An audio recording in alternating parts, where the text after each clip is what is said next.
সে আমার বাড়ি ঘটক পাঠাইছে।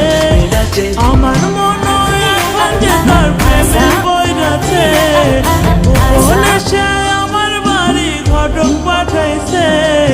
দুষ্টু একটা ছেলে আমার পাগল করেছে, সে যে মিষ্টি করে ভালোবাসার পত্র দিয়েছে।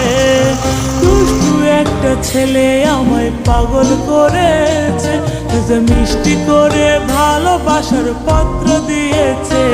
সে যে মোবাইল ফোনে